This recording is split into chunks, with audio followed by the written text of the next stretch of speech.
Hello friends, આજે આપણે બનાવશું સ્વાદિષ્ટ એવું ગલકાનું શાક. તેના માટે આપણે 500 ગ્રામ ગલકા લઈ લીધા છે.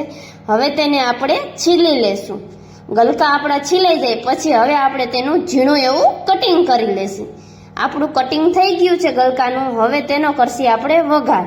તેના માટે આપણે એક પેનમાં 3 પાવડા તેલ મૂકી દીધું છે.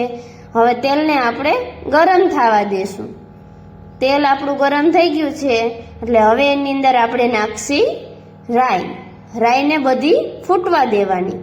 રાઈ બધી ફૂટી જાય પછી નાખશી આપણે આખું જીરું, હિંગ અને આપણે લીધી છે લસણની કરી તે એડ કરશી. આપણે કટિંગ કરીને નાખી છે, ખાંડીને નથી નાખી, એટલે તમે પણ કટિંગ કરીને નાખો અથવા ખાંડીને નાખી શકો. અને હવે જે આપણે ગલકા કટિંગ કર્યા હતા તે આપણે એડ કરી દીધા છે.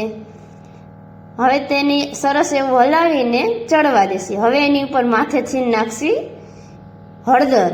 હવે સરસ એવું બધું આપણે મિક્સ કરી લેશી. આની અંદર આપણે પાણી નથી નાખવાનું, આને આપણે તેલમાં જ ચડવા દેવાનું છે. એટલે આમાંથી અમે ઓલરેડી ગલકામાંથી થોડુંક એવું પાણી છૂટું પડે. હવે આપણે સરસ એવું એને ઢાંકીને રાખશી એટલે સરસ એવું ચડી જાય. હવે આપણે ચેક કરી જો આમાંથી પાણી પણ છૂટું પડવા માંડ્યું છે, તમે જોઈ શકો છો. હવે આપણે સરસ એવું એને હલાવી લેશી. હવે એની ઉપર નાખશી સ્વાદ અનુસાર મીઠું. મીઠું નાખીને આપણે સરસ એવું હલાવી લેશી પાછું.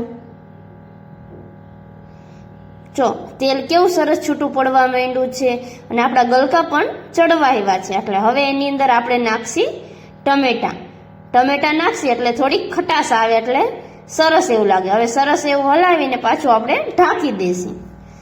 જોઈ શકો છો આપણે ટમેટા પણ ચડી ગયા છે અને ગલકા પણ ચડી ગયા છે. હવે એની અંદર આપણે નાખશી લસણવાળી ચટણી. જો તમે લસણવાળી ચટણી ન ખાતા હોય તો તમે સાદું મરચું પાવડર નાખી શકો છો અને લસણવાળી ચટણીને સ્કીપ કરી શકો છો. હવે સરસ એવું હલાવી લેશી. હમણાં આપણી ચટણી પણ ચડી જશે એટલે આપણું ગલકાનું શાક રેડી થઈ ગયું છે. જો તમને આ મારી શાક બનાવવાની રેસીપી કેવી લાગી, સારી લાગી હોય તો મને કમેન્ટ કરજો અને અવનવી મારી આવી રેસીપી જોવા માટે મારી ચેનલને લાઈક, શેર અને સબસ્ક્રાઈબ કરજો.